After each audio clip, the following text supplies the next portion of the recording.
All right, what's up, guys? Welcome to Promotech. Thanks for tuning in.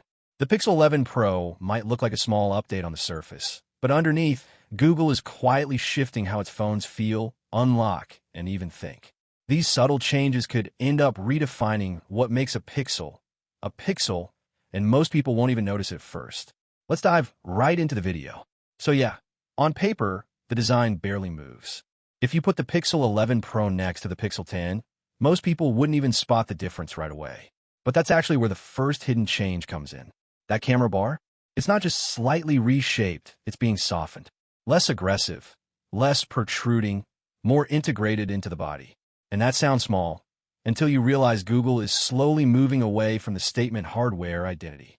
Compare that to older Pixels where the camera bar was bold and unapologetic. This feels like Google trying to make the hardware disappear so the software can take center stage again. And that shift becomes even more interesting when you look at what's happening with Face Unlock. Internally, Google is testing something called Project Toscana, and this isn't your typical front camera trick anymore. This is reportedly infrared-based, much closer to what Apple did with Face ID. Now here's the catch. Google already had Face Unlock before, but it wasn't secure enough for payments. If this new system actually reaches that level, it changes how you interact with the phone entirely. You're no longer thinking about unlocking, it just happens instantly in any lighting. That's a massive usability shift disguised as a small feature upgrade. But here's where things get a little uncomfortable. The Tensor G6. Early leaks show a very unusual 7-core setup, and the benchmark scores? Honestly, they look weak right now. But that's exactly the point. Google isn't chasing raw power like Samsung or Apple anymore. Instead, they're doubling down on efficiency and AI-specific workloads. Side by side, yeah, it might lose in pure speed tests, but in real-world use, voice typing, image processing on-device AI, that's where it could quietly pull ahead. This is Google betting that the future of smartphones isn't faster, it's smarter. And real quick, this is where something like Wallverse actually fits into the story.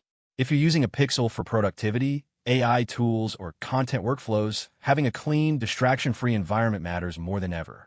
Wallverse helps streamline that experience, keeping your digital space focused and efficient without adding clutter. It's less about doing more and more about removing friction, which is exactly the direction Google seems to be heading with the Pixel. Now going back, there's another subtle shift that people are overlooking: consistency. Google is intentionally not doing a big redesign. And that might sound boring, but think about Samsung constantly tweaking designs every year. Google sticking to a familiar look is actually building recognition. You see that camera bar shape from across the room? You know it's a Pixel. The slight rounding, the reduced bump, it's evolution, not reinvention. And over time, that builds trust with users who don't want to relearn their device every year. But here's the bigger picture.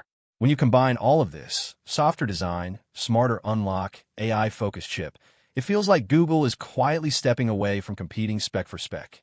They're building a phone that fades into your life instead of demanding attention. And that's a very different philosophy compared to where the industry has been heading. Also, quick note, over 70% of you watching aren't subscribed. If you're into breaking down tech like this, not just specs, but what it actually means, consider subscribing. It's more like joining a community that looks deeper into these decisions rather than just surface-level hype. Because honestly, if Google continues down this path, where hardware becomes invisible and AI does the heavy lifting, what happens when the phone itself stops being the main attraction? Take care and stay safe. I'll see you in the next one soon. Cheers. Bye-bye.